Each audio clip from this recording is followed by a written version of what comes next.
Good morning, good afternoon, and good evening to you, wherever and whenever you are joining us. Welcome to our latest edition of What Caught My Eye, or WCME Sports. As always, I'm your host, the coach Nick Veschi, joined by the boys Stephen Veschi, What up? and currently indisposed while on special assignment is the man Stephen Como. He is here in spirit. He's rich in spirit, so he's here with us that way That was Sean tonight. Connery. Almost It's what sounded like it's Sean what. Connery. Wow, thank you. That's the nicest thing anyone's ever said to me. It wasn't supposed to be. But okay. Oh, Junior. Oh, Trebek, your patroon. Uh, but before we get into our top catch for the evening, just a reminder to follow us on all of our socials. That's on X, Instagram, Facebook, Twitch, TikTok, Snapchat, and Threads at WCME_sports. Our episodes drop every Wednesday at noon on Spotify, YouTube, and iHeartRadio. And all that information can be found on our website, WCMEsports.com. Now, without further ado, get to our top catch for this show, and this will make all the people whose last name ends in ski happy because the Bears is our top catch. A piece of Polish sausage lodged in the lining of my heart. You know, Oh, how many Bill heart attacks Swirsky does that super make for you? fans over here. But the Bears is our top catch for this show. If you missed it, the Bears completed the largest comeback in franchise postseason history. Over the weekend, they were down 21-3 at half to Green Bay, but came back to beat them 31-27 at Soldier Field on Saturday night. Chicago outscored Green Bay 28-6 in the second half, including 25 points in the fourth quarter. It's the first playoff win for the Bears in 15 years. The last time was January of 2011 in the divisional round against the Seahawks. Caleb Williams threw for 361 yards and 2 late touchdowns, and also connected with Colston Loveland on a crucial 2-point conversion. Loveland had 8 catches in addition to that 2-point conversion for a career-high 137 yards. Chicago will host the Los Angeles Rams now. Don't forget that. It's the LA Rams. After they squeaked by the Panthers next week at Soldier Field, 6:30 p.m. Sunday night. Boy, Yes. go. What about it? Talk about how just talk about the amazingness, the I know. Talk about it. Talk about Hey, it. here's we are friends with enough Bears people to know that it's a long suffering fan base for many Yes. reasons, right? We And had one of our good friends, shout out Patty Van Nuys, was wearing his special Malort and Savior shirt with yes, Da Pope on it. yes. God, it's so good. Yeah, he was sending like, what time did that game end? That game ended late, and he just sent like a 11:30. Snapchat of him just like celebratory bourbon. It's like, there you go, brother. I just assumed 21-3. I was like, oh, Here we go again. it's not their year, new coach. They're okay though. They had a great year. They're okay. And then all of a sudden, the new Bears show up. Wow, didn't expect to see that one. I just figured it's the Bears. They're gonna Yes. find a way to just kind of lose this or whatever. They found a way to win. That was impressive. Ben Johnson, what an incredible job he's done. Yes, and we talk about culture all the time, right? About how there are these little things that aren't on a stat sheet. The only stat for culture and all the different stuff that goes with it is wins and losses. And you cannot argue currently with Ben Johnson's culture and his wins and losses because they are stacking up. This is it's the 15 years since they last won a playoff game. This is one of the biggest wins in our lifetime, you could argue, for the Bears. Now, obviously, that's because we weren't alive for the '85 Bears and Dick and the fridge and Well, all that. They made it to the Super Bowl against Peyton's Colts. Yep, the sexy Rex Grossman era, Devin Hester, That the guy don't even Urlacher, know how Lance that Briggs, team. Yeah, Urlacher, Lance Briggs, Devin Matt Hester. Forte. Yes, so they've had good was that players. Pat Tillman? No, Pat Tillman had passed away. Or not Pat Tillman. Peanut Tillman. Yeah, sorry. Yes. No, they had great players. Those defenses, when we were growing up, were fantastic. Those defenses had to score. Yes, because the offense was so inept. But what I'm saying is, if you look back at that, right, you have that playoff run there. Since then, maybe that 2011 game was, like I said, that's the last playoff win. Since that playoff run to get to the Super Bowl where they lost to Peyton, really been nothing. Before that, they were always on the cusp and disappointing. And then even before that, you have to go back to the 80s with, Sweetness, No one Walter has Payton, no one and has Ditka, milked and no one has milked one Super Bowl more than the Bears fans. yes, but it's because of this, though, right? Like, if you take that Super Bowl away and you take this other appearance, they're closing in on the Jets. Seriously, if you really looked at a lot of the dysfunction and like the ineptitude, really, of what they've been for a lot of these years, is that great players, not a great culture or function, and yeah, like we have the Lovie Smith years, which was a handful of years. That's about it, right? So that's why this win, especially in our lifetime, like again, we're not that old, we're not going back that far, but in our lifetime, it's one of the most important wins. It really has to be said because of what it means going forward. Because now you've got your franchise quarterback who, from this win, has solidified himself. Right? Yes, completion percentage was like 50%, and I think he had like the lowest completion percentage in the league this year. But he solidified himself, being able to do these things on that stage against who you were doing it to, right? The Packers, the big bad boys of that division, really. Like they're the name, the face of that division, no matter what success the Vikings have had, because the Vikings still haven't, they're still struggling to get over whatever hump is in their way. The Lions, as we know, before Dan Campbell was a dumpster fire, would be insulting to dumpsters and fire to call them that, right? So the Bears, you would think, should have always seemingly had a shot to win that division in advance like this. But the Packers have always stood in their way as the constant, the Packers had Favre to Rodgers to Love. I mean, it's pretty good. And the Bears have had Rex Grossman, Jay Cutler, the Cutlet, Kyle Orton, Kyle Orton, Caleb Haney. Jeez, I can't even name these guys. just to name a few, right? And that's kind of the point of why this is so important, because this is establishing that we didn't just get lucky and squeak out a wild card win against the upstart Cardinals in a random year, right? We took down our most heated rival, right? And the way we took them down is we punked them when crunch time happened, right? I will say, and one of the most incredible throws in the history of the playoffs. Like that throw was absurd by Caleb Williams, rolling left. Like that was on a fourth down, I believe, dumped it into the bucket. Yep, layered over people. In between 3-4 defenders. Yes, it is phenomenal throw. But that's what I'm saying. Like, this is like the anointing, since we threw out the Pope here earlier, of Caleb Williams and the Browns as a legitimate. The Bears. Sorry, the Bears. Wow, that's a Freudian slip. Holy crap, the Browns. My God. Strike that from the record, Your Honor. But keep that on the record. But it felt like that this was as big of a statement victory for a franchise as you can get nowadays. So very 100%. Nice, very nice to see that for the Bears. On the Packers side, to be honest, in the second half, it felt like to me they played like they expected the Bears to just quit. That's what it looked like. They expected the Bears to just roll over. Same old Bears. We're the big brother. They're going to quit here eventually. And that didn't happen. Again, that's part of why this victory to me is so monumental for just the Bears franchise, fan base, everything, is because of that. You're changing that narrative. Green Bay really looked like they're going to quit.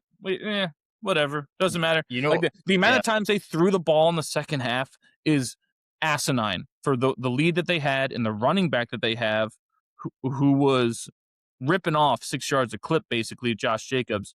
And the fact that they threw all that time and did all these different things tells me, at least showed to me, that they were like, whatever, we can waste a possession. Who cares? They won't come back. They're just going to quit. And that didn't happen. And they found themselves in a vicious fight to the end. Well, by the way, Matt LaFleur was the quarterback's coach for the Atlanta Falcons when they blew the 28-3 lead, and all they had to do was run the football there as well. Correct. So maybe there was a little Connection. correlation there. Well, I mean, again, Kyle Shanahan was the OC for that team, and the Niners have continuously, seen things Yes, they evaporate have. and come up short. Now they didn't And this by the way, past weekend. guess what Ben But Johnson does a lot? Runs the football. runs, yes, with this I know, stable like of backs. during the comeback, you have to, you know, time is of the essence there, so Correct. you can't run as much as you want to. But typically, Ben Johnson runs the football. He has two backs that he does it with. Manungai came on the scene this year, as we all know him from Rutgers. Yes. Like if you watched any bit of Rutgers last year, you knew this guy was a dude and fits Ben Johnson's scheme perfectly. Correct. And then getting his tight end with Loveland and Komet, like they feel set DeAndre up. Swift and the other one in the backfield. Yes, Swift is the other running Yep. back. Yep, they feel set up too for the future. Like Yes. this is like they have their core guys, And one and thing, he beefed up the offensive line. And what's the Yes, easiest thing to do with a bad offensive line to begin with is to run the football. yes, that was one thing I was going to point out. They made a conscious decision, went out and grabbed Joe Tooney, who's just the perennial All-Pro guard. Like it doesn't even matter who he plays for. Niners, Chiefs, Bears. He's that good All-Pro guard basically every year. You grab him to solidify that, and then I think it's Darnell Wright. I want to say Okay. one of their tackles was a voted Pro Bowler this year or All Pro. Last name Wright, I believe, which was a new one. That's actually I love offensive line play. I actually didn't know who this kid was, but you create that infrastructure to allow your QB to be successful. You have a coach who's willing to do things to help him. Not, I don't want to say that. Yeah, Obviously, Darnell the Wright. other previous coaches are good natured. Like they're not going to sabotage someone, but Ben Johnson's showing that he's going to make sure things are put in place that put Caleb Williams in the best position to succeed, Correct. not just blindly throwing him out there. Like you said, boy, they threw a lot in that game just because they had to come back. That's not normally what is going on with the Bears because they know that this isn't at this point in Caleb Williams' development, not the strength, but his strength is also the comeback, letting him go and say, lead us, Yep. be the man. Right. And I think it's very fitting to all of his comments. Not a single I, everything we. Right. And He's learning. that's fitting of a leader, a true leader that, we did this together. This is our accomplishment and we are on to the next round, the next phase. And that's where our focus will be after this. Right. By the way, Darnell Wright, he's Darnell Wright, offensive tackle. He's in his third season. He was a first-round pick, actually, a top 10 pick. Really? In 2023. By the Bears? You're showing, for the Bears. You are showing, well, actually, I'm not sure if it was for the Bears or not, but I just have his bio up here for a little bit. Actually, he's from Huntington, West Virginia. Wow. Really? Yeah. Do you know where? Well, I guess you're showing your SEC bias by not knowing where he went to college. You're anti-bias here. Probably Alabama. He went to Tennessee. Tennessee. Huh. Interesting. I didn't know that. I learn something every day. Yeah. Right. That's shocking. You didn't know that. No, but I believe he sure, was a Pro Bowler this year, voted Pro Bowler or something like that. But again, it goes back to the point. You invest in the offensive line to help your quarterback. You make sure you develop the linemen too, which is also crucial because you can't just grab anyone off the street and give them money and say, go block. Correct. Like you have to, skill and will has to meet intelligence. And that's how you get great offensive linemen. So you have all that there. Again, the fact that it's against the Packers, the fact that the Packers looked like they just expected it to come to them easy. And that's almost the biggest thing about it too, is it's like that statement that you're not the top of this division anymore. We believe we are the team, right? Well, it's fun. I mean, that division's fun now. Best division in It football. used to be just the Packers. Yeah. Now Detroit got good. Minnesota is up and down. Culture. Yeah, Minnesota goes up and down. And then Chicago.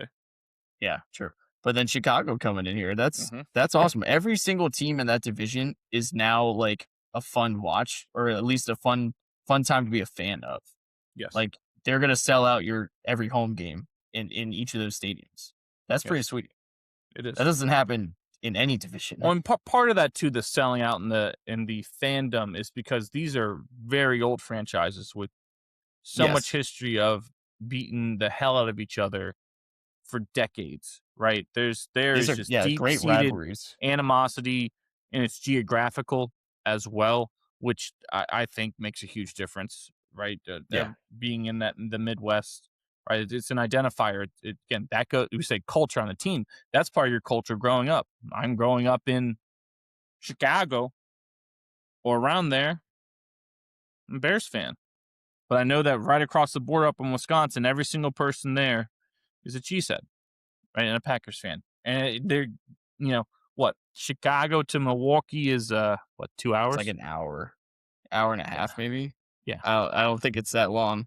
Right. So obviously I know the Packers don't play in Milwaukee, but, you got to think everyone in Milwaukee is a Packers fan, right? So it means a lot for the fan bases up there within that division, It's an everything that goes hour and a on. half, 92 miles. Wow.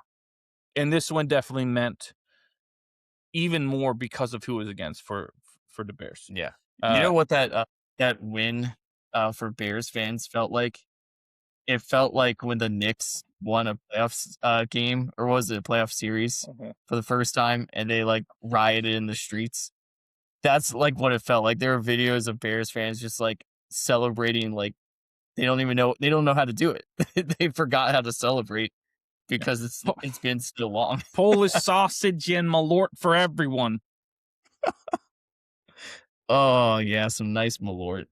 We gotta get some. If they win the Super Bowl, we're doing shots of Malort. I didn't say that. I said it. I'm doing it. I'll have to do it. Why'd you lose a bet? No. It just feels like an ode to Chicago. I need a like Chicago hot dog, which are the best hot dogs ever. Yeah, there. And I need Malort.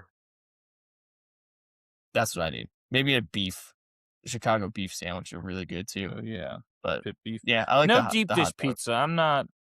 No, they have a tavern much- style. That deep dish is a bullshit thing anyway. It's too much sauce. That deep dish is like a tourist trap thing. They don't actually eat that shit. They eat the tavern style, like really thin crust, like almost like a cracker style, like pizza. I don't know what Nick's doing, but yeah, that's what Chicago does.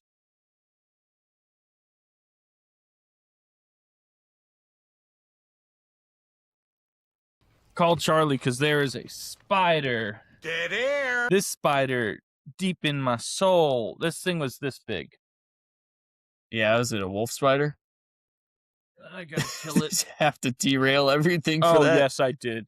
It crawled right out underneath my feet. And while the boy talks more about the playoffs, I'm gonna go kill this spider. The playoffs. All right, let's go through the playoffs. Let's see who do we have left. I know that my Patriots and Kamla's Patriots beat the Chargers in a 16-3 kind of snooze fest there. Houston destroyed Pittsburgh in what ended up being Mike Tomlin's last game, possibly Aaron Rodgers. We don't know yet. That game was terrible. But there were some other great games like the Rams Panthers, which really wasn't supposed to be that great of a game, but it turned out to be awesome. On the Rams on the road in Carolina, that game went back and forth. The Rams pulled it out at the end with a 34-31 win. And then Buffalo and Jacksonville, another back and forth affair down in Jacksonville, where Buffalo came out the victors. 2 road victories there. And then a third road victory, San Francisco in Philly, which was kind of surprising. San Francisco goes in and takes down the Eagles. Suffice to say, that spider is very, very dead. Good for you. I just recapped the scores. Yes, thank you. That's what we were gonna get to. I was gonna get to here in a second, and set up the playoff matchups. So all those games, aside from the last 2, I thought, besides the Pats game and the Texans Steelers game, all the previous games are great games, fun to watch. They're not something that you always get because usually in the first round you get terrible games. Yes, because it's all about matchups, right? Oftentimes, some of these teams that get in, they like squeaked in or an upstart team got lucky that their schedule was like slightly weak enough that they get in with like 9-8 record, right? And go and play, some established team and beats the hell out of them, like Well, they you would. actually had a losing record Yes. team, right? Who was that? Carolina? Mm-hmm. Yeah, Because they won the Carolina was division, and then they 8-9. showed up. I mean, they easily It is could have won fun that though. game. Like, it is odd that because you win the division, you get the home game, Yes. right? So LA has to travel across the country to Carolina Yes. Which they did earlier this as a year and what double? lost I think they were a double digit favorite. 10.5. Yeah. Yeah, that's kind of crazy. That was a great game. Yes. Uh, Yeah. The Bills and then Jags Buffalo has to game go to Jags. Yeah, was a great game. The Niners Eagles was a great game. We said Bears Packers, great game, and that Rams Panthers game to kick everything off, great game, right? So we got treated to that, like we said, is slightly abnormal. Really, is not something you see. pleasant Is surprise. pleasant surprise. Yes, it was. And so All by the matchups. way, there were 3 road victors there. Actually more. Yes. So Houston won, San Francisco won, Buffalo won, LA won. So we had 4 Yeah. road victories there, which is surprising. But at the same time, I want to say besides the Bills, all those other teams have better records than the team they were playing. Correct. It's just odd that Be- ended up be- being the case where but those it teams had to makes play on the road. yes, it almost makes you think that shouldn't be the case. So that you can get in as a division champ, but you are seeded based off record. But then again, if that were the case and these teams would flip the travel, maybe those games aren't close. They wind up being blowouts, right? So Probably. hard to argue with the product. At the same time, these guys will say, yeah, on each side. Like if you're their away team, they'll say, it doesn't matter as much. The home team will always say, it matters a lot, right? At the same time, you got to win the game, and Yeah. there's no But excuses. if this was college football, we'd be having in-length discussion about how the playoff is, not giving the advantage Correct. to the team that's better Well, because so and so the, won their conference, the SEC and would be so they get losing to their host. mind Yeah, because they had to, the their the team had to uh, the travel and Sun Belt Carolina Panthers hosted a team against the Pac-12 yeah, when the pretty much. Pac-12 was the thing. But Yes. yeah, that's kind of what it is, and people would lose their mind. Yes, Which they in would. the NFL we don't care. We say, "Wow, great game." Yep, no excuses. Rule number Play like 76, a no champion. excuses, play like a champion. Yep. Yes, so the Bills, like we said, they beat the Jags. They'll play the Broncos, the number 1 seed, traveling to Mile High next week. The 49ers over the Eagles, that forces them to travel to face the Seahawks in an intra-divisional clash there. The Texans, after they trounce the Steelers, like we said, they'll travel to Foxborough to take on the Patriots after their defense handled the Chargers. So that's kind of your matchup set going into the divisional round. Anything else before we move on to our 3 strikes, boy? No, I love it. I think those matchups sound so much fun. Yeah, I agree. Locked in there. My Super Bowl champ is still alive. Who is that? The Bills. Oh, you think this is the year? Everyone else is. That was on Every my other bold quarterback predictions. is out. Were you not paying attention You to had my 26 of them. I wasn't going to listen to all of them. This is douchebag? ridiculous. Douchebag. No, that's just how it works. No, I had one of mine was the Bills will win the Super Bowl this year. So they're still alive. Josh Allen may be currently the best player in the league. He's very much probably the best player left in the playoffs. I mean, at that whatever tush push that he took 10 plus yards is amazing, right? Just remind you, it's also a testament to his linemen and, the effort and the coaching there as well for them to not give up and for them to care that much too to protect their quarterback and all those things. I believe which they're also shouldn't the be best. a thing that we praise because that should be a given. But now in this day and age, it is definitely something that you have to praise. I also believe they're the best second half team in the league. It seems like they're always second half just getting after it. Like they kind of almost sleepwalk a little bit for the first half, like kind of test some things out a little bit. And then the second half, like Josh Allen becomes Superman. The only thing that I It's don't almost like a about boxer easing their way into the match. I get a Yeah. couple hits in to get going, and then all right, it's on. I need them to run the football with Cook more. He's really, really good, and that offensive line's good. I need them to establish him more because you can't just solely survive on Josh Allen being Superman every game. It Yeah. just doesn't. It just isn't sustainable when you get deep in the playoffs. Yeah, we've talked As about much this as we before. want it to be, it just hasn't worked before. Yeah, We've talked about it before when you make runs and stuff. There's always, you got to have multiple ways to win. Because if you're just stuck on one way, doing one thing, eventually something's going to happen. Like we've talked about this at length too with college basketball teams going through the tournament, right? Being able to win a game when your best player is not on is one of the bigger determinants to success in that format.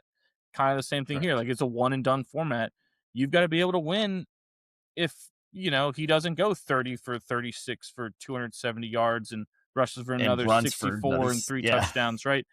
But again, on the flip side, that it's kind of how they're built, but they do have the guys to do it. Like you said, James Cook is capable of carrying that load and taking a burden off of Allen, especially with his legs, and easing up on Allen's some getting beat pass up a little rush. bit too Yes. much too. Yes. You saw some dings there with especially with his hand. His right hand got dinged on his own lineman's helmet. That could be a problem. Yeah. Yeah. So that's all I got for the NFL. Something to shoot for. It's a baker's dozen, Bob. All right, moving on to our 3 strikes. Boy, hit the button. Go All ahead. right. Let's start with the college football playoff because the semifinals are done and the final is now set. Let's move back to the semis with the first game being Miami versus Ole Miss. And what turned out to be a great game. Miami kind of was giving that game up a little bit, but Miami ended up winning the game 31-27 with a late touchdown. Carson Beck scrambling in for the touchdown. And then Ole Miss still had a chance for a Hail Mary, which is crazy because I think they had like 16 19 seconds. seconds Yeah. on the 18, clock, yeah. something around there. With But no timeouts. Miami dropped, I believe, 4 interceptions Before. in that game. And it wasn't like, Uh, oh, I got my hands on it. 3 no, of the 4 were literally floating. yes, Not like I had to catch a pass. Like it's just floating there and I just have to cradle it like a baby and fall. yes. But they came out the victor. By the way, no SEC team in the championship game for 3 straight years. Yes. 3 straight years that there has not been an SEC team in the championship game. And Yeah, that let does alone kind of win. coincide with the NIL transfer portal era where all of a sudden everyone can pay. But Miami, credit to them, credit to their offensive line. Fletcher, Brown, the running backs. Tony had a good game. Yes. Carson Beck surprised, like as me and my buddies are watching, one of them's a big Miami fan. We were both pleasantly surprised at his final drive, that game-winning drive, because we were looking at like, what's he gonna do? He didn't play that great of a game, but he played a clean game, right? He didn't turn the ball over, There was and we the were one thinking like, turnover off a tipped pass at the line. yeah, something like Right. that. Yeah, but But you're right. He wasn't putting the ball in harm's way. he was Wasn't just doing any of kind that. of doing what he needed to a little bit, but like he kept missing. He missed a good chunk of throws. His deep balls were just terrible. It was either it's way overthrown or way underthrown. He had 0 touch on it, but then he would make a clutch play, and that final drive and him scrambling, like his decision making in that final drive was incredible. Good for him. Good for Miami, getting that win. Now you get to face big bad Indiana, which Yes. you ever think we'd ever say that? No. The undefeated Hoosiers beat the ever living piss out of Oregon, Yes. which I did mean, not see that going. no. That game, I normally would have turned the game off like that and just gone to watch something else and like check back to see if they made a comeback. But I kept it on because I couldn't stop watching it. I was like, this Yes. is astounding. Like I was literally jaw on the floor in disbelief of what I was watching because it was that amazing, just that systematic and just almost I watched effortless. more of It reminded me, boy, of the Thanksgiving Day game, Patriots Jets with the butt fumble. Yeah. Except like it wasn't the Jets' idiocy. It was that type of dominance where you're just rattling off points like you're not even trying because you're that much better. But it's not like, yes, Dante Moore had a couple bad turnovers, but it wasn't like the Ducks looked, you know, dumb out there, like they'd never played before, like we saw Texas Tech look the week before. Correct. They still looked like a football team, but Indiana was just that much better in all facets of the game. It was remarkable to watch a team do that to a well-coached team with so much talent there. I Incredible. believe Fernando Mendoza has more touchdowns than incompletions in the playoffs right now. Just nuts. That is an absurd stat. More touchdowns than incompletions in the playoffs. This isn't like he's playing Purdue and some FCS team. He's playing The Oregon best teams. Yeah. and Alabama. That's Yes. an unbelievable stat. Their defense is phenomenal. They're always in the correct spots. They're so well coached. And one of Kurt Signetti's best sayings that he's had is production over potential. Yes. That's what he goes for. Production over potential. And it's like finally someone's doing this. Yes. All we hear is look at this athlete, look at this guy. It's like, well, This guy's got X stars next to his Yeah. name, so he must be. finally we have production over potential. And look at what's happening because now you have talent spread out. Coaching matters way more. And guys that are, veteran guys that are Yes.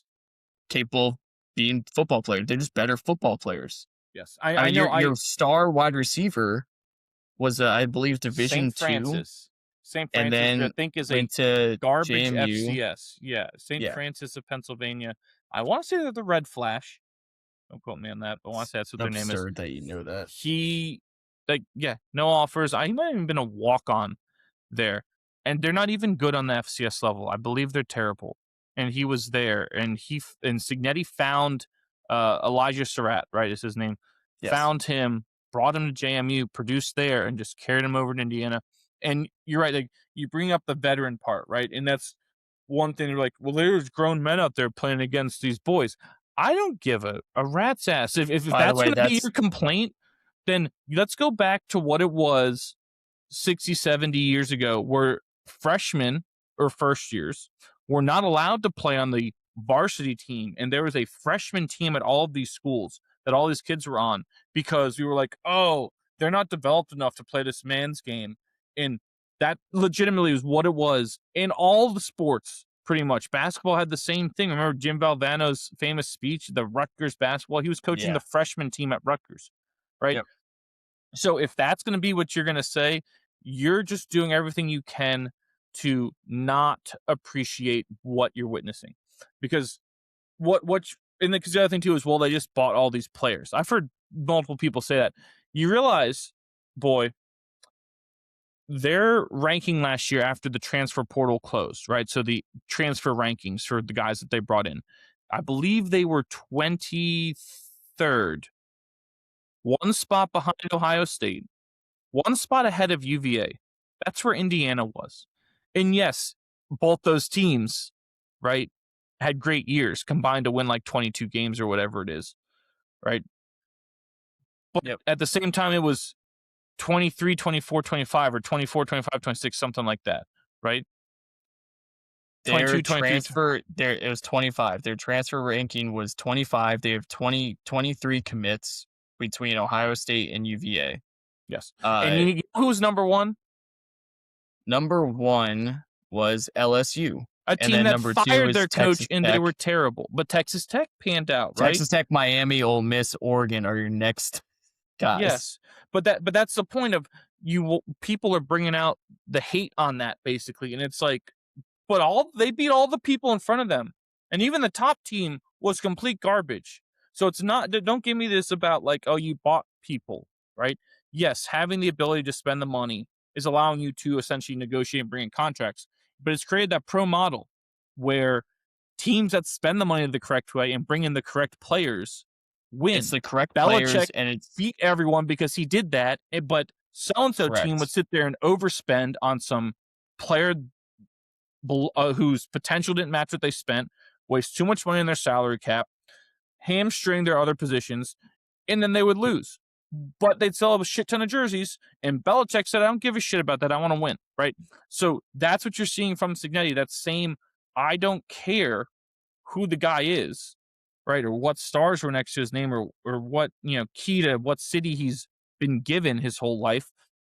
Like you said, production over potential. He's getting the right people for him, and this NIL system has allowed him to do that. And I hate the just guys hopping team to team, people hating on it, right?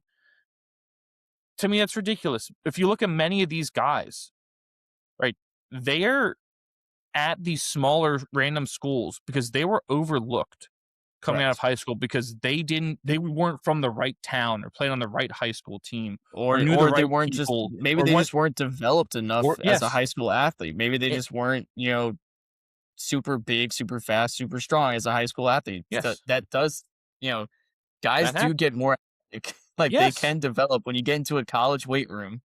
Like you can Yes. develop and naturally you just get more athletic. I'm sure you were more athletic when you were 22 years old than when you were 17, right?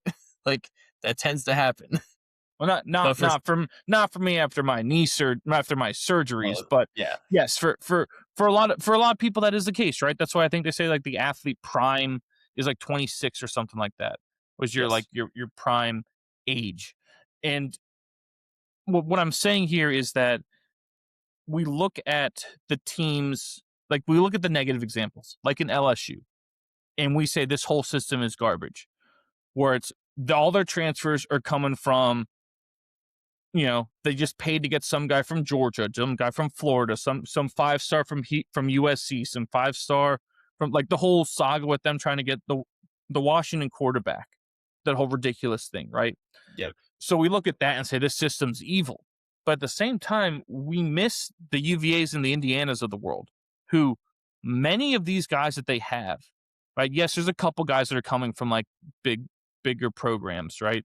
But many of the guys that they have that are producing were like some guy who, like Elijah Surratt, no star, no offer coming from St. Francis to JMU, like some guy from Kent State or from like UAB. Well, I mean, Or, that got the interception on the first play, the pick six.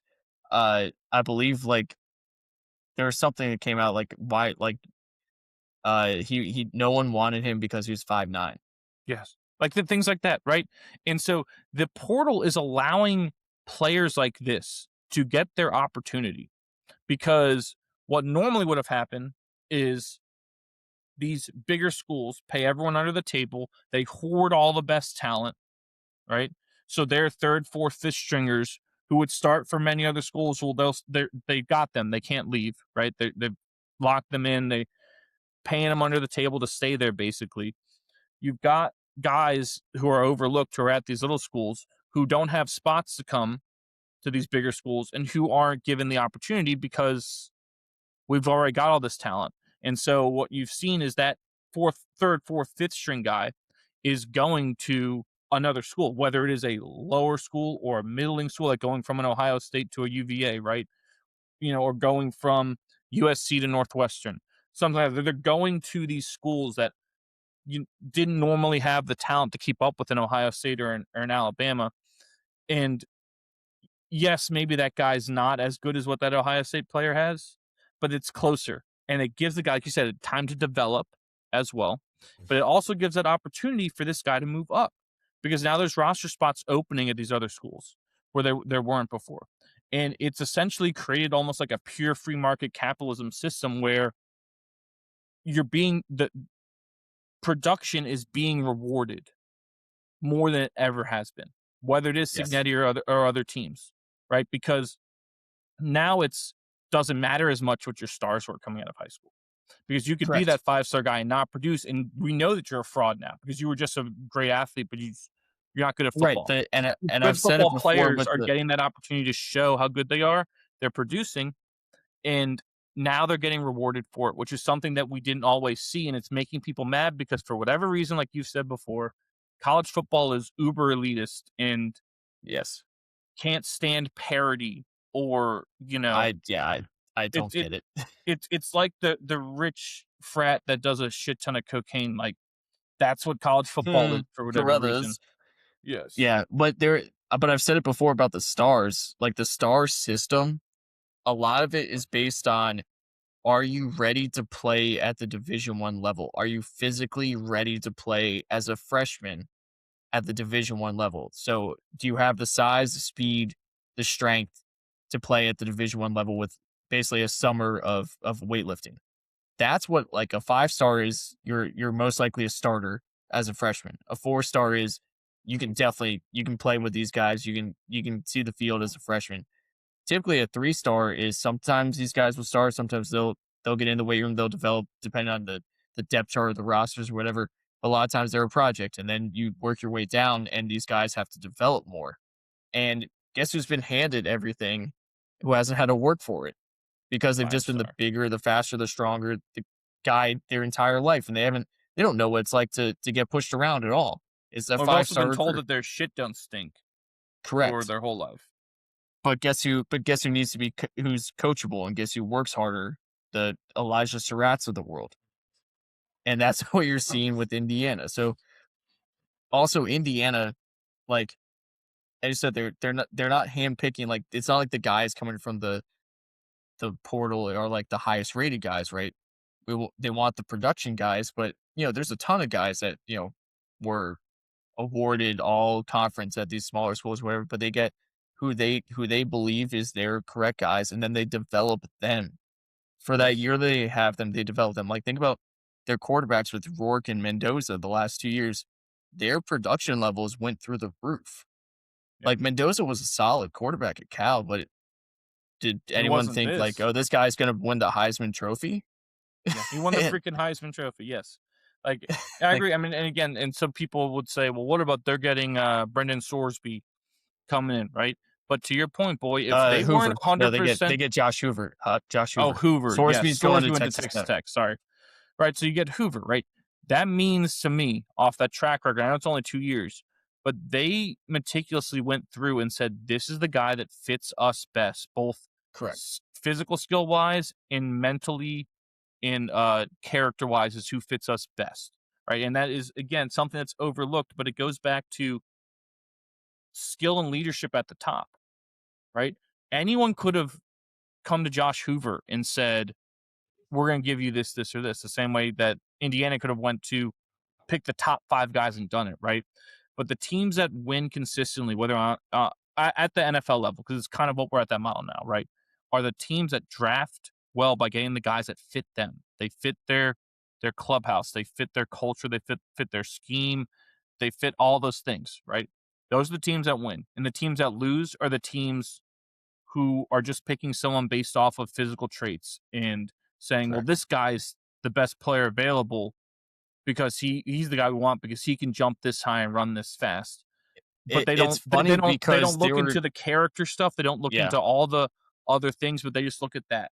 And it's it amazing is how often right the Steelers, the Ravens, and the Patriots been consistently good for for 20 years.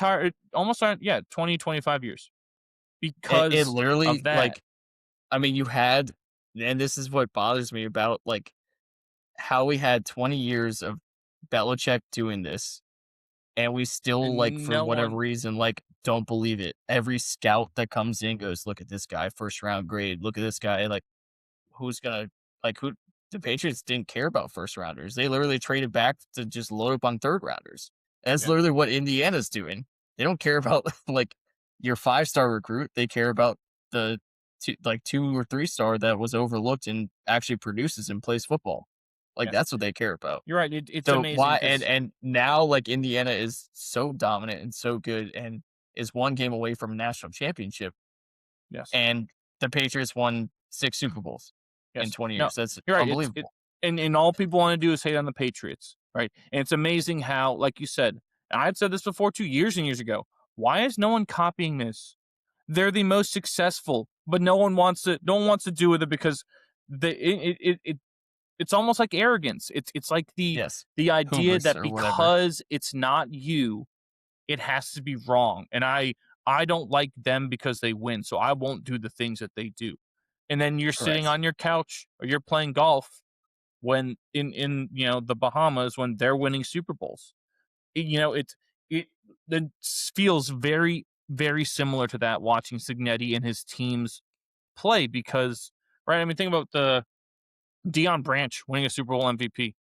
Julian Edelman winning a Super Bowl MVP. A guy who's like quarterback at Kent State who's lucky to win I 2 love it. games each year, right? He's a Super Bowl MVP, right? And, these things, they don't happen by accident, right? It takes the right people in charge to realize what winning traits are. And that's hard for a lot of people because if you ask most people, winning traits for them are going to be tangible things like the speed, the agility, the quickness, the jump, the strength, things like that you can plug into a Madden overall rating and play in the video game. But you Correct. ask Too you many people you, play you video ask you ask games. the people that win. You ask the people that win, what are winning traits? And there might be one physical thing. Like I know Signetti's talked about hip flexibility and like Ankle flexibility. ankle stuff, right? Which I buy that. But outside of that, the things that he talks about and the things that you would have heard Belichick and Saban, all I'm talking about are not physical things. Because there's always someone out there who's physically gifted enough to do this stuff, no matter what it is. Who's the person who intellectually and character wise is gifted? And that's something that we, for whatever reason, our society and our sports culture more specifically, has a hard time rewarding and identifying. Why? I don't get it. Maybe because they feel it makes them more money to highlight the highlight, right? To clip the Yeah, highlight I and mean, say, and we're well, gonna highlight this, right? think As about what opposed, basketball became. that's all basketball is. If Basketball, you watch it, it's unwatchable for us, isn't it? I can't watch yes, it. it's not a real game, but you watch No. highlights, and there's some sweet ass highlights. I just watched some Yeah, these like guys are essentially great dunk athletes. reels of Jay Huff on the garbage Pacers, and I was like, this is awesome. Yeah, Reverse those highlights are slamming it over incredible. people as a But then I 7-footer. but then I And watched it was Andrew Bogut highlights, and I was like, damn, like basketball was fun. Basketball was clean. It was great. Like I but got a big in the post. Look at these moves. Look at the footwork, and no one's yes, traveling. no, And no one's that's true. traveling. And But it's amazing. Now as now long it's as the fluid. It's the fluid game, and it's well, I you just get the can't stand it. highlights, you get the stats, Right, and which that's which what. which leads to the jersey sales, which leads to the Yeah, other money, the the TV money, people deals, going to watch it, but people who because they want people the who highlight. understand the sport and like the sport or played the sport Take or umbrage with whatever. a lot of things, yes. Yeah, I can't watch it anymore. Can't But watch yeah, NBA. Haven't watched in 10 plus years. but no, but again, going back to the original point of the person matters. The person matters more than the skills. And Yes. that used to be one of the biggest draws and motivators for sports. Like when we were growing up, those are the people that were highlighted because they represented the common man. Because the common person is not born with these gifts. The common person may be born with no gifts at all, right? But it's like I said before, the great Howard Cosell quote: "Sports is like life in microcosm." That's what it's supposed to teach us. It's what we're supposed to learn: is that this person, against all these odds, was able to succeed. That's what we should be striving for: is to maximize our potential and our skill by working so hard and doing all these right things so we can succeed, whether it is in athletics or in our career or as a parent or whatever it is, right? Family member, just person of society. That's what we should be striving for. And that's what it used to be. And way too often, and what is talked about now is that is just almost demonized. It is bad to be someone who works hard, right? Yeah. And cares. It is better to be the person that produces the highlight and gets all the views because those views translate to money and that translates to power. But at the same time, all of those things have nothing to do with the sport itself, right? The great Herm Edwards, one of our favorites of all time. You play to win the game. Hello, right? That's your point out there. Many of these basketball players, like you said, and I'll point one, LaMelo Ball is not out there to win a game. He doesn't give No. a flying whatever about whether his team wins or loses. That is a good point. How many it's NBA players care about actually winning a game now? because Choking. I've read it from Anthony Edwards. anonymous executives that have said LaMelo Ball might be top 3 skilled guards in the NBA, but still plays like he did in high school and doesn't care and just wants to put up a bunch of highlights and stuff because he has so many followers on social media, and that's what matters to him is that stuff because that makes him money and that gives him power and stuff. And so it was like, who could have seen that coming? Yeah, right. So it was like talking about whether you want to trade for him, and it was many of these executives like, hell no, right? Why? He's not going to win you anything, right? But again, that goes, are you here to win? Or are you here to make money in that? Kurt Signetti's here to win. Belichick was here to win, right? It's no coincidence either that all those Final Four coaches, Pete Golding, Dan Lanning, and Mario Cristobal, all came from the Saban tree because Saban was there for winning, and that's all that he cared about. Besides, and he knew that to do that, you have to develop people the right way, and you have to lead by this example and do these things and have this culture established. And it meant that maybe you don't take this guy, you take this guy who fits everything that you're looking for because of their character and what that means and work ethic and all these things that we don't see that happen behind the scenes. So all of this stuff that we've, talked about here and ranted on and pontificated for the last 15 minutes, really, yes, venting, sure. But at the same time, it's why we love sports. It's real to me, damn it. Thank you. Real to me, damn it. Right? What happens in sport is supposed to be beautiful because it's supposed to show us examples of life. And life is hard and unforgiving and harsh. And life does not care as much as we're told in our lives that life cares about us and that we matter more than everyone else because of our culture here in our society, right? And that it's me first. Life itself, the journey through life, doesn't give a crap about that. So you have to find ways to succeed on your own. You have to find ways to win. And that's what Signetti's found is the guys who win. Signetti himself is one of those guys, the quote, late bloomer, overlooked person, found ways to win. And if that doesn't get highlighted and promoted, you take a step back, not just as sports people, but overall in your society, because now you're not rewarding people for the right things, right? You're not rewarding. Deal with it. You're not rewarding people on merit. You're now rewarding people for outside factors that have nothing to do with creating and sustaining success. So as much as I'd like to see Miami win, because I think it'd be a big FU to everyone in college football, really, I almost think it'd be a bigger FU to everyone if Signetti in Indiana wins. Because by the way, previewing this game, whole old boys system and flips it on its head and says, yes, I'm here to win. By the way, previewing this game, does it feel a little bit like was it 2007 Patriots Giants, the undefeated season, where because the Giants had a great defensive line. The Giants had a great defensive line. Miami's got a great defensive line. Is there a chance there that they roll and that you're playing a team that's undefeated, putting up at times historic numbers and doing that? Yes, you could say that, but at the same time, though, I mean, I guess you're right. At that point in time, I still think Indiana's going to win, but the Giants still had more history than the Patriots at that point in time, right? Yeah, I still think Indiana's going to win. Yeah, you feel that way, but again, at the same time, though, it's Indiana. You can't say that because they're still going to be, even if Vegas doesn't have them as the underdog, they're still the underdog. You're still watching that game expecting them to lose. And some part of you, some part of your brain, because you can't get it. It's like if Rutgers were in the championship, or if the jersey on that said Rutgers, you'd be thinking the same thing. Some part of you's like, they're not going to win. They're playing Miami. The same way you kind of felt that these other games, but then they've obliterated everyone. And so it's almost like you're trying to trick yourself.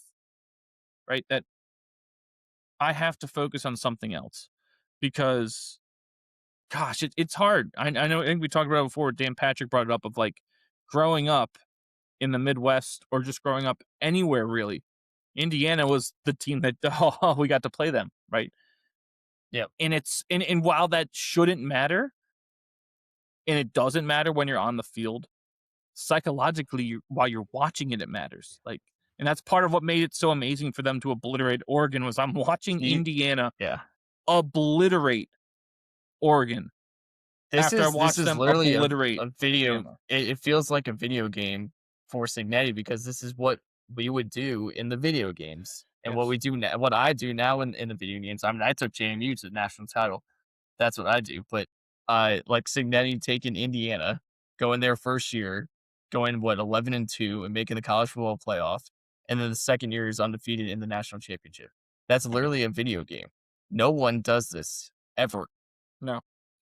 And really, it It's is incredible. why we should be really rooting for them to win.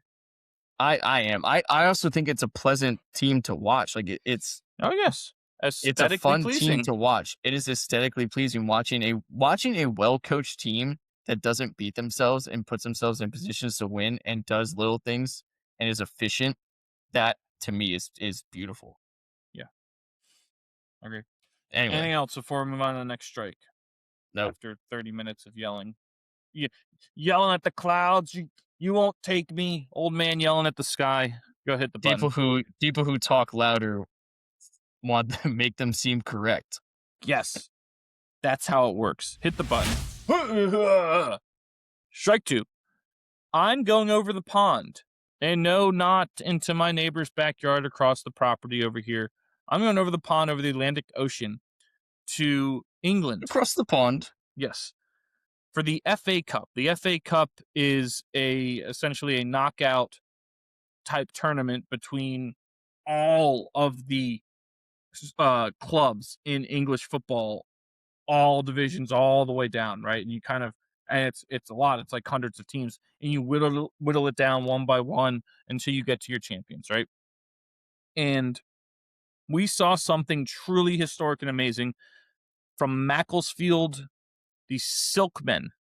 Macclesfield FC, they are in the 6th tier of English football, which I believe is one tier below where Wrexham was when Ryan Reynolds and Rob Mack bought them. So this seems even there's below. a tier below that. Yes. I want to say they were in the 5th tier. Like high school. I want to say they were in the 5th tier. Wrexham was. Macclesfield's in the 6th tier, I believe, which, well, I know they're in the 6th tier. I believe that's below where Wrexham started their run. Macclesfield. Right? And Macclesfield found themselves facing Crystal Palace of the Premier League, the top flight league, and some say the best league in the world. But also Palace won the FA Cup last year. They're the defending champions. And Macclesfield beat them 2-1. 6th tier, playing the defending champion top tier. Crystal Palace has guys who are on the English national team, right? They beat them 2-1, right? They're the first non-league, so league is, I think, 4th tier and up. Because that was the whole thing, that the 5th tier was Wrexham. They weren't league yet, and so anything below them, that below is non-league. So Macclesfield became the first non-league team to knock out the defending FA Cup champs. And this is a crazy stat here. Since Crystal Palace themselves did it to Wolverhampton Wanderers in 1909. Isn't that a crazy twist of irony? Right? There are, in the just overall standings of all the divisions, right? 117 places separating the two teams. Right? 117 places between Macclesfield and Crystal Palace. Right? It's the first time in the 155-year history of the FA Cup that a team from the 6th division beat a team from the top division. Right? 155 years. It's never been done before. Couple things about Macclesfield. Right? Okay, go ahead. The club was originally founded in 1874. but they were liquidated. All their assets were liquidated in 2020 because they had over £500,000, which is, for those out there, it's what they call their dollars. Currency. Yes, currency. Debts of over £500,000. So they essentially were liquidated, right? The club and all its assets were listed for sale on Rightmove. Now, Rightmove is the British equivalent essentially to Zillow, where you can buy stuff on there, but you put all these things out there. They were bought by this guy, Robert Smethurst, who said, and I quote, "I bought it from Rightmove after 4 days drinking and can't really remember buying it, and look where we are now." He was on a bender in Ibiza, and he bought this team because their assets popped up on the British equivalent of Zillow. I don't even remember buying the team. Right? When they came back into existence for the 21-22 season, they were in the 9th division, boy. The 9th? There's more divisions? Yes. 21-22 season, they were in the 9th division. They've moved up to the 6th division, which is a heck of an accomplishment in those 4 or 5 years, right? The manager of the club is none other than John Rooney, younger brother of Wayne Rooney. He's the manager of this club, which is astounding, right? That all these things are lining up. It also sadly comes less than a month after one of their strikers, Ethan McLeod, died in a car crash while driving home from one of their games. He was only 21 years old, and his cleats were still in his locker for this game. And so when they won, they brought his family into the locker room to celebrate with them, and almost ceremonially handed them his cleats, which is, again, crazy, right? These guys on the team have normal jobs. They only practice 2 days a week. One of the dudes is a freaking PE teacher, 28 years old, elementary school PE teacher, right? And they just beat Crystal Palace, the defending champs. These are just normal. This is the equivalent, boy, of if we got a bunch of friends together who played baseball in like high school, college, right? And we trained for a couple years, a few times a week, and went out and beat the Minnesota Twins. Like the Twins playing real players. Like, this is what this is like. This, to me, is one of the most astounding stories I've ever heard. Now, because it's not unprecedented for some of these lower teams to beat one of the higher teams, right?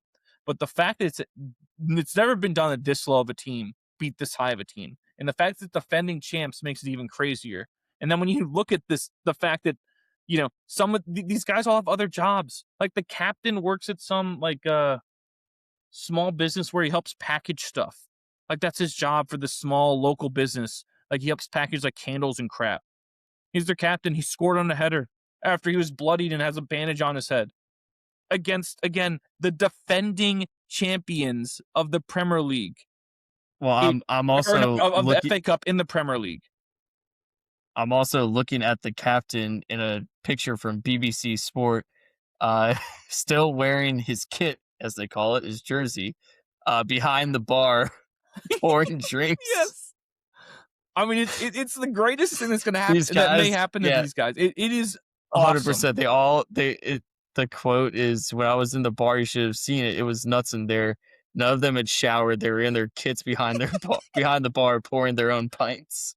Probably didn't have a freaking shower in their locker room. Let's be honest. The 6th tier, the club didn't exist a couple years ago. To me, this is one of the best stories I've ever heard.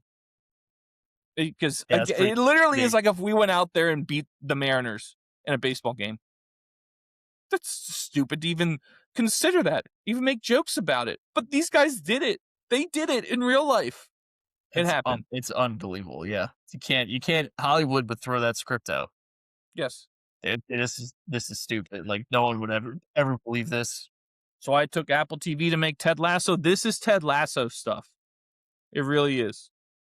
That's true. And the fact that Wayne Rooney's brother is the manager makes it even better. It's hilarious to me. Oh, send it in, Wayne. Send it in. They stormed the pitch immediately. After the whistle blew, absolutely. The whole stadium stormed the field. I was like, I have to. They're literally lifting guys up like Rudy, right? Like or like Rocky, whatever you want to go with that helps you. It's one of the craziest. They were all over me. It was like Rocky 1. Yes, that I've ever seen. All right. Strike three. Hoo-ha! So for strike three, we decided to go with Mike Tomlin from, William and Mary. thank you, stepping down as head coach of the Pittsburgh Steelers. He had been there for 19 years after the firing of John Harbaugh, who was there for 18 years. It looked like Tomlin would easily be the longest tenured head coach in the league. I believe I saw that he was the longest tenured head coach of any North American sports team. Wow. Any sport, right? He And to stepped do that in down. football. Yes, which It's is crazy.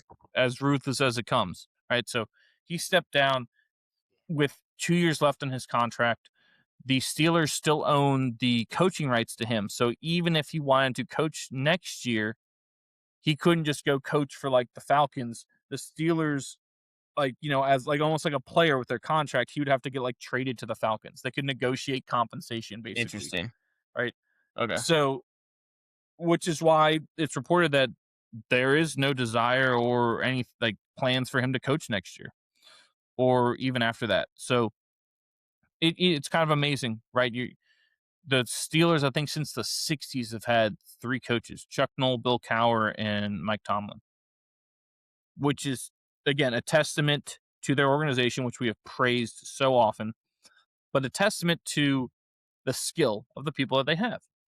Now, the Steelers haven't won a playoff game in 9 years. I think erroneously, their fans started chanting for him to get fired, which is just Yes. absurd to me, right? When you consider all of these things. So I wonder if all that stuff is just like, like we've seen some of these luminaries of the college game step down. Your Tony Bennett's, your Jay Wrights, your Yep. Nick Sabans, That's who, exactly how I thought it was. are just like, I don't want to do this anymore. I don't want to put up with these things. I've done this for a really long time at the highest level. What else do I have to accomplish? It's not worth it, right? I'd rather do other things with my family and stuff. So that's kind of what it made it feel like to me, is like just weary. It was weary, and Yeah, you kind of get to that point where, I mean, you would hope he would go out on like the highest of notes, kind of like Jay Wright, kind of the way he went out. He was still like at the top of his game, but like it felt more like a Tony Bennett, where you could kind of see it, like they're still good, they're still competitive, they're still getting to the tournament, but they're not winning. And you're not going to fire him, because it's just absurd to fire the a Steelers person like wouldn't that. be that type of organization. No, and they weren't going to, even if the fans want him fired or whatever. But like, it feels exactly like the Tony Bennett situation, where okay, it's time for me to step down. It's okay, type of thing. Like 19 years without a losing season in the NFL Yes. is one of the more ridiculous feats. Yes. I don't think that will never be done again. So I saw it's the most by any coach to start their career, head coaching career. That was his first head coaching job. I mean, what a career it's to just go second- first head coaching job, 19 straight years without a losing season, and then it's like, okay, now I'm done. It's second ever. Oh gosh, I forgot was it Tom Landry? What the name that's number one is got 21 straight years, but it wasn't to start their career. Tomlin's tied with Belichick with 19 years for the second longest streak of consecutive non-losing seasons. But again, Tomlin is the only coach who did it to start their career. Like you said, his record. Like I wonder if there's any point in time where it was under 500, like during that first year, or did they have a losing record at any point? Right. At any point in the season. Yes. Well, when was the last time his head coaching record was under 500? And it's got it. Well, obviously, since he didn't finish a season below 500, it has to be sometime during that first year. So we're talking almost 20 years. What was his first year? 2004 or 6? 6, 7, something like that. That's for all you people out there who are stupid. But yes, you're right. It's almost like the Ichiro stat of like, with his third game was the last time he was under 300 as a hitter or something like that. Let me see what his career. But it is massive, right? To see Tomlin choose to step down, because he started so young. He's still like not even 55. 2007 season. So let's go to that. Yes. So the 2007 season, they went 10-6. So they did not have a losing record at all that year. So he was never under 500. Not something like at any point where the next year no boy they at any went point 4 during that year where they're like 2-3. in 2007. Yes. No, they started out 3-0. So he at no point in time ever the entire Well, I'm sure 19 he's years lost he the was, first. no, his That's not overall true. coaching record is what I'm saying. Oh, it's the overall His coaching. overall Correct. coaching record at Yes. no point in time was he ever below 500. Correct. That to me is remarkable. Right? So, the coaching carousel, it spins some more, it never ends. On one thing to point out too, which I think is very interesting, that division now, there's only one head coach that's still there, and Zach Taylor of the Bengals, who people were asking for his head. So if you're the Bengals, this is kind of like the best thing that could have happened in the last 2 weeks or whatever, is Harbaugh and Tomlin are gone. Because obviously you're never going to be afraid of the Browns because they're just that incompetent of a organization. You're always going to felt like you'd be below them. But now we're the only one with a returning coach, and our coach and our QB have a rapport. What's out there, Pittsburgh, Baltimore-wise, besides the fact that they're great organizations, it's so many unknowns. You have to think as long as you can keep Joe Burrow healthy and you're over there in Cincinnati, you should win this division next year almost, right? You because should. you have unknowns. Fear of the unknown is a true thing, and in fear causes you to hesitate, causes you to not perform. So who knows what's going to happen in that division? It's crazy, but Tomlin didn't say he was retiring, so it could be one of those things where he's just going to take a couple years off. That's what I thought was.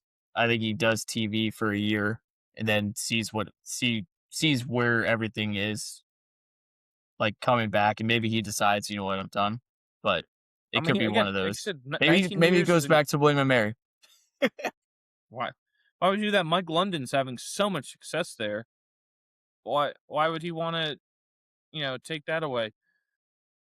But I mean, maybe it is he's just done, right? He's retired. It could be, right? 19 years is astounding. I want to say is week 18 he tied Chuck Noll for most or whatever on the all-time wins list. He tied Chuck Noll for regular season wins, right? Overall, he's won over 200. He has a better winning games. Percentage than Chuck Noll. Yeah, right. So it's those things that you look at that and go, yes, he's still young. Maybe he chooses to take a break and come back, a la like a Bronco Mendenhall. Part of me thinks maybe not. Maybe it's just this is it. What more do I have to prove? By the way, this will be the first time since 1969 that the Steelers have to have a new coach. Besides they've had 3 coaches since 1969. This will be their 4th. In that span, the Browns have had 21 head coaches.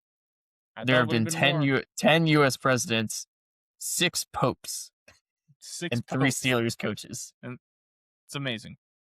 Amazing. So, best of luck to him going forward. He is a surefire Hall of Famer. Has to be one of the best. 100%. See, he has a Super Bowl ring. Yeah. Yeah. Right. Anything else before we move on to our favorites, boy? No. Right.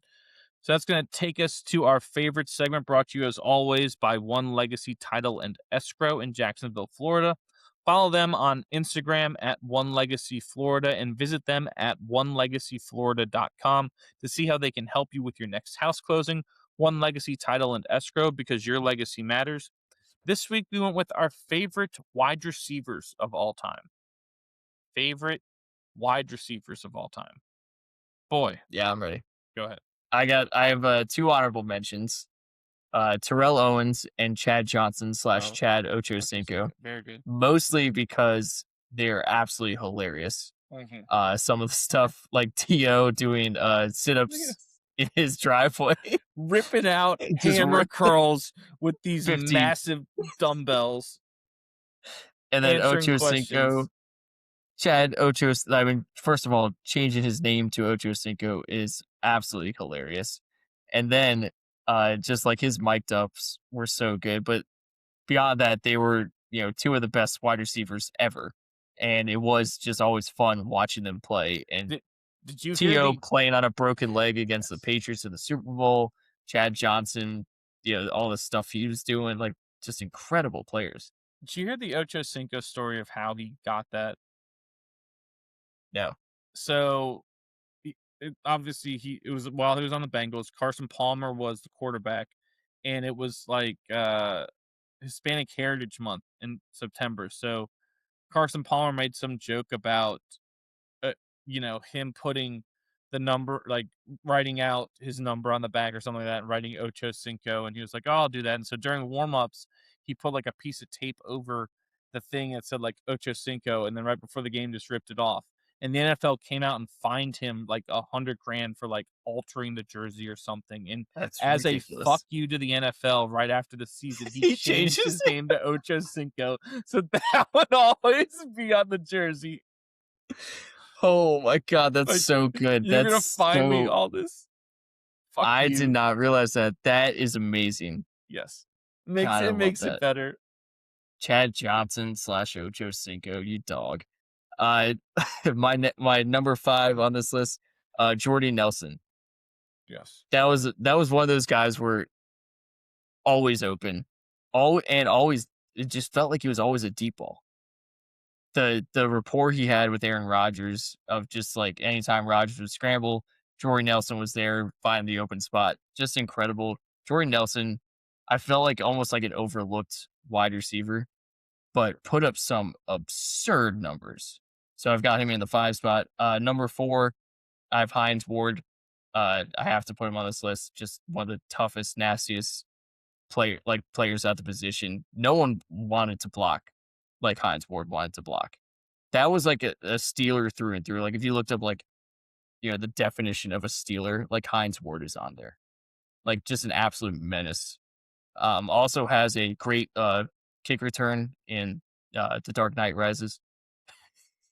I Yes, he believe that does. was Hines Ward. Yes, it was.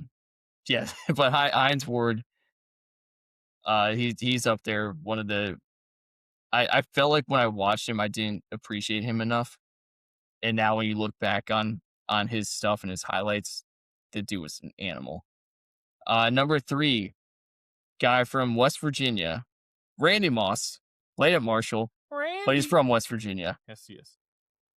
That was just the smoothest athlete to watch, Randy Moss, and you literally had those highlight reel catches called "You Got Moss." Like you would do that on the playground, at practice and football games. Like, oh, you got Moss, you mossed him or whatever. Like Yes. when your name is Boy, a verb.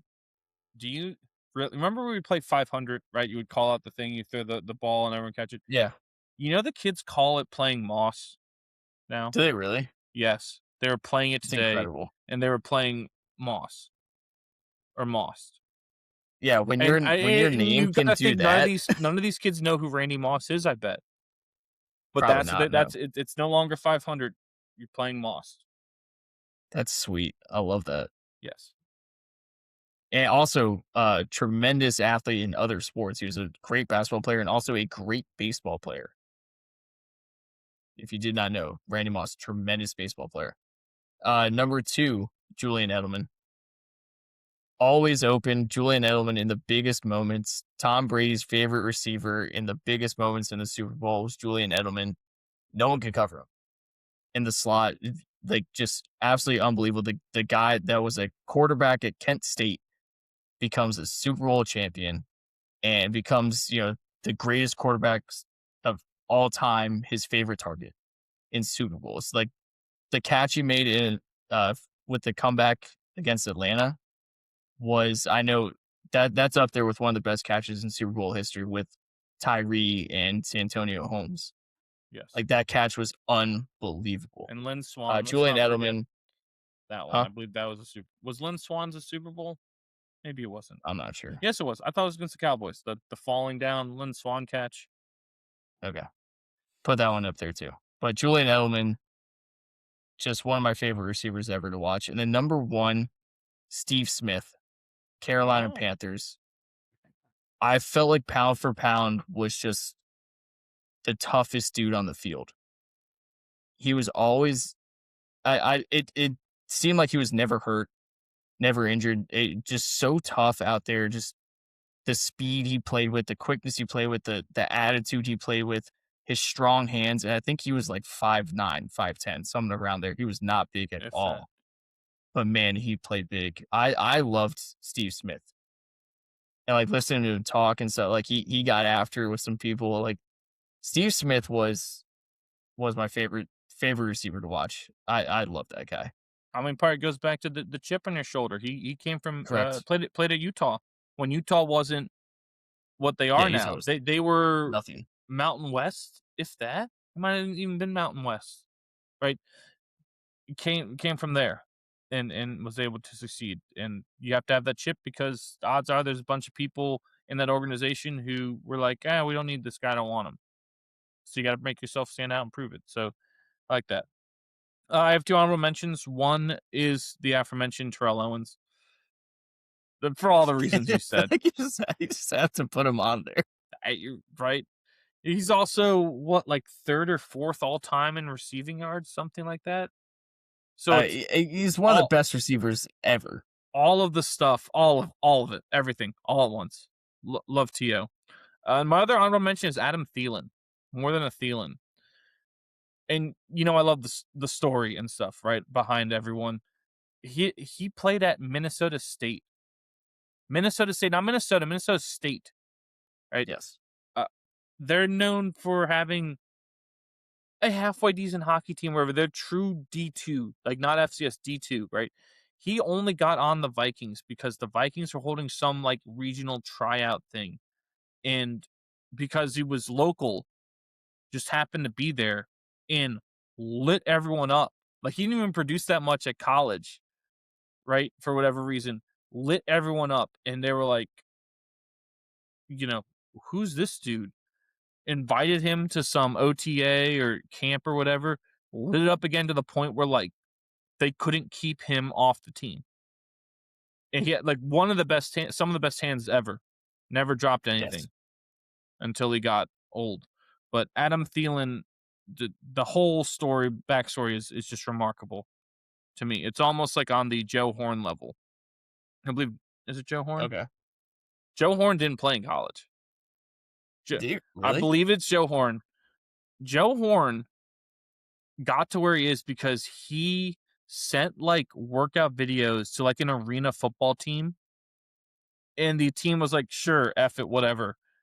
Took him on the team, produced. Someone on like the Saints or whatever saw him, or he convinced them to let him have some tryout, lit up the tryout, and made the team out of training camp. Joe Horn I believe it's Joe Horn, did not play football in college. Didn't have a scholarship, didn't have anything. That's incredible. Yes. You talk about 0 star. It's negative star, basically. And Use the Pro cell Bowls. phone, right? Yes. Right, the cell phone underneath the hilarious. goalpost. God, those guys were great too with the celebrations. That was T.O. and Chad Johnson. Yes, Joe all of Horn. them. It's great. Was great. Yes. Number 5 is Calvin Johnson. Oh, what could have been for Calvin Johnson? Megatron. Arguably the perfect receiver you could have had, but had to play for crappy Georgia Tech and the god-awful Lions. I don't care that he had Frat Stafford. It was still the god-awful Lions. It almost makes you sad because that dude, it's like makes you just as sad about like Joe Thomas type of thing. Those guys were on legitimate organizations. My God. Like as much as they produced, imagine what he could have done. What Because he he would have played played less longer. than 10 years. Yes, he would Yeah, have he played played less longer. than 10 years, right? It's the same reason Barry Sanders stopped. It's like, I'm not dealing with this shit. And, they're also the type of guys who are so humble that, like, they didn't want to, ruffle feathers or whatever and demand this or demand that. But, man, Calvin Johnson, Megatron, again, one of the best nicknames. When your One nickname an is apt nickname. When your nickname is Megatron, God, that's just you're a bad dude. one of the true guys that you could legitimately have thrown it to him every time. Like, anytime Yes. you threw it to him is a good play. Like, there's not a lot of guys ever that have been that where I need completion. I'll just throw it here. Yes, I can make my reads, but when in doubt, I'm just gonna throw it there, even if he's double covered. Oh, we've watched him make triple The covered highlights catches, of right? him He's just yeah, I mean, there's 4 guys on him. just remarkable, Whatever. right? Number 4 is Cole Beasley.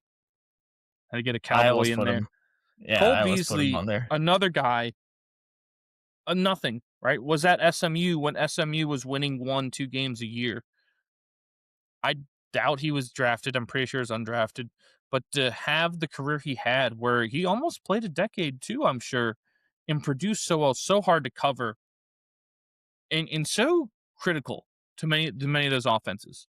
As much as Des Bryant would get like all the attention, or like a Jason Witten and Romo, Cole Beasley in a lot of ways made those offenses go because he presented an uncoverable matchup and able Dude, to you get couldn't cover that always dude in a had phone booth. clutch third down catches, which is very an underrated stat. Is those catches on third down that help move the chains. It almost felt like Cole Beasley was always that type of guy. Number 3 is Jordy Nelson, the aforementioned Jordy Nelson from Kansas State. Again, same type of thing, right? Overlooked, like, right, from coming from Kansas State. No one cared. I don't even know if he He's a was drafted safety, either. right? Yes. Wasn't he a safety at Kansas State, like, to start his career? Oh, He got that's switched to receiver, it's but possible, I believe but he started his career as a safety. for the most part in the NFL, he was picked up to return kicks because he was a great kick returner in college, and essentially worked his way up the wide receiver hierarchy all those years there, and developed that rapport with Rodgers, where again you couldn't keep him off the field, and he just produced, and there was no denying it. Like, he was a great receiver. I think one year might even led the league in receiving yards, but it got close, or touchdown, something like that. He was a great receiver. Talk about hands. It was like, when in doubt, we're gonna throw it here because we know he's gonna catch it if we So get it close. he was a walk-on to Unbel- start, a walk-on strong safety. Unbelievable. Then he redshirted as a freshman. They moved him wide receiver, and then he became an All-American.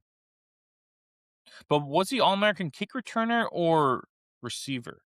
I'm not sure. I thought it might That's a have good been question. returner because I swore that was the big draw.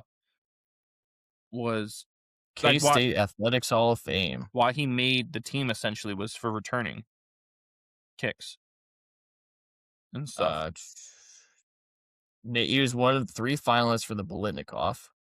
It's pretty Named good. all Big 12 as a receiver and as a returner, and was a consensus first-team All-American.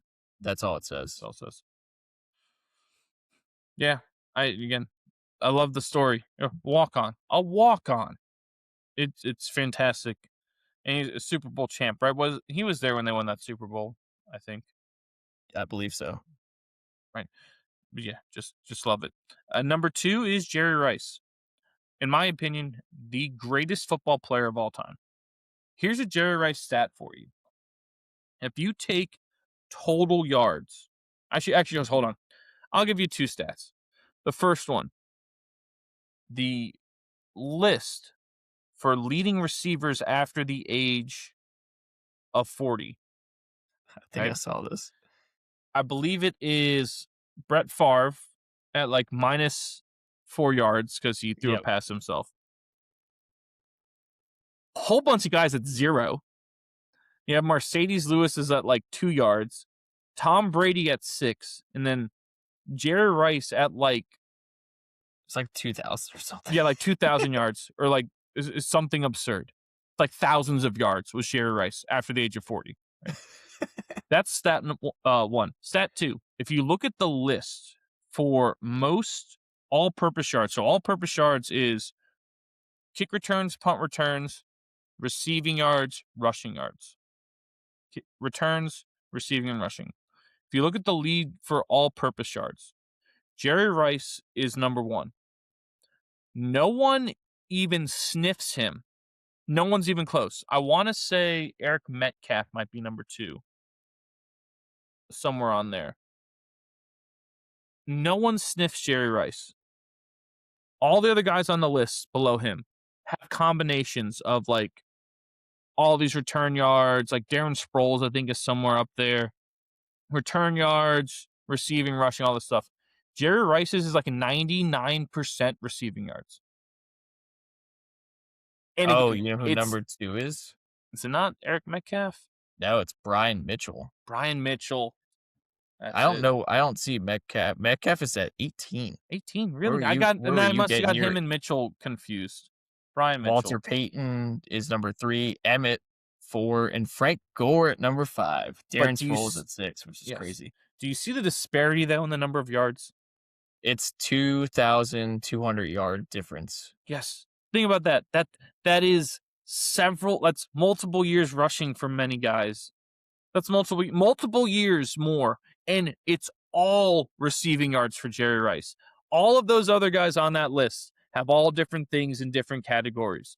Jerry Rice was just receiving yards, and he's that much better than everyone else. Jerry Rice is the best football player of all time. I'm sorry. He does not get brought up enough in that for whatever reason. It's because he's humble and quiet and worked hard and came from Mississippi Valley State, the Delta Devils. Delta Devils, yeah. Right? It's all those things. It's amazing how like those labels carry with you. He's the best football player ever. Sorry. Number 1 is Larry Fitzgerald. I love Larry Fitzgerald. He is the complete receiver in everything. A fantastic blocker. Best hands arguably ever. Put up numbers on bad teams. You know how hard it is to put up receiving numbers on bad teams? It's During that era. absurd. It's absurd what he was able to do, right? Another one of those Hall of Famers from Pitt, the overlooked school, right? Larry Fitzgerald, because also, too, a lot of these receivers that put up such these big numbers in college don't translate. Like, that have the hype, they don't translate. Normally, it's the guys you see the most are the guys that were like the mid-late first-round picks, often because, again, they're going to better teams, right? Better circumstances. But Larry Fitzgerald going to the Cardinals, who up until that point were freaking horrendous, and they're still bad now, but at least they had a stretch there with him where they were a good team, went to the Super Bowl and lost to the Steelers. But Larry Fitzgerald could do everything he wanted, could run every route, could catch every ball, was a willing and capable blocker, and the consummate pro and leader. He's really the example that we should be showing to kids as to what it's like to be a receiver, what you should be like. But again, because he is all the things that we don't like now, he's not boisterous, he's not loud, he's not arrogant, he's not selfish. None of those things, right? Which I believe is what enabled him to put up the numbers he did and be as productive as he was in college and in the pros. But Larry Fitzgerald, number 1 receiver. Take it or leave it. Anything else before we wrap this up? I like it. It was a good list. There's so many people that you could put on this list. I mean, we didn't put anyone from The Greatest Show on Turf with Torrey Holt and Isaac Bruce. No Andre Johnson. No Chris Carter. Chris Carter and Larry Fitzgerald. Those are your top 2 hands ever, I would say. I mean, there's so many guys you could throw. You can out even there, put Tavon on yours. I almost put Stedman. Tavon to me didn't feel like a receiver. He felt like an all-purpose guy. Like even in college, I mean, his best game he played running back. Like that game against Oklahoma, he was a running back. He still caught the ball, I think, for like 150, 200 yards, something like that. But he had like 300 yards rushing. Stedman Bailey was the better receiver. I was very close to putting him on there. Unfortunately, after his rookie year, like his career ended. He wasn't able to play after that, and he was on his way to a 10-year career, being a like solid role player guy that would get you yards and get you first downs. Like Stedman Bailey was really, really good. So I almost put him on there. I want him to. He should have won the Biletnikoff. But yeah, nevertheless. We do have it on good authority that the great Doug Howard guarded Tavon Austin in high school. by the way. It's a tough ask. Yeah. All right, that's going to take us to what to look for, brought to you as always by VB Cookie Co. Looking for the perfect way to stand out at the next event you're hosting? Well, custom cookies are a timeless way to have everyone still buzzing even after they leave. Look no further for your cookie needs than VB Cookie Co.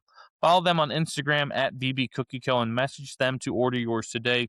Whether it is a bridal shower, birthday, engagement, or baby shower, their team will work with you to make all your cookie dreams come true. VB Cookie Co. for the sweetest moments. Boy, give the people something to look for.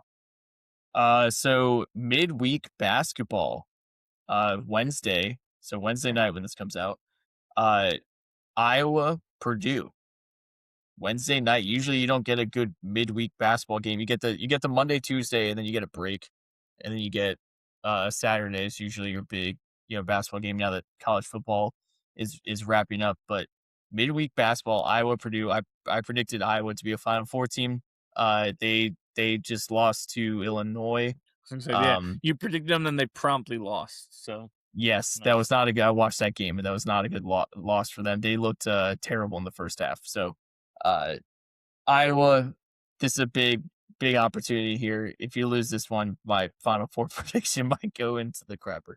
Because you do still have to make the tournament. Spoiler alert.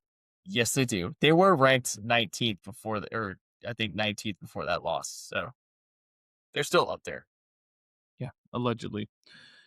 All right, mine, beside the football that we've got, right, you have the NFL playoffs this weekend, and then on Monday, I believe we have Championship Monday for the college football playoff. Correct. Besides that, the Australian Open main draw starts Sunday, right, which I believe, because of the time difference, lands at Saturday night for us when it starts. Oh, okay. Which is pretty sweet. So, first major of the year tennis-wise. They're doing qualifying right now for the basically filling in the other spots that aren't guaranteed. And the main draw starts Sunday, or again, Saturday night for us. Yeah. Anything else before we wrap this up and end this debacle? Nope, I'm good. That's going to do it for us here at What Caught My Eye, or WCME Sports. As always, I'm your host, the coach, Nick Veschi. For the boys, Stephen Veschi, and for the absent but still in our hearts, man, Stephen Comlow. Reminding you to follow us on all of our socials. That's on X, Instagram, Facebook, Twitch, TikTok, Snapchat, and Threads at WCME_sports. Our episodes drop every Wednesday at noon on Spotify, YouTube, and iHeartRadio, and all that info can be found on our website at WCMEsports.com. Don't forget to be decent to each other. Have a good one, and we will see you next time. Take care, Guatemala.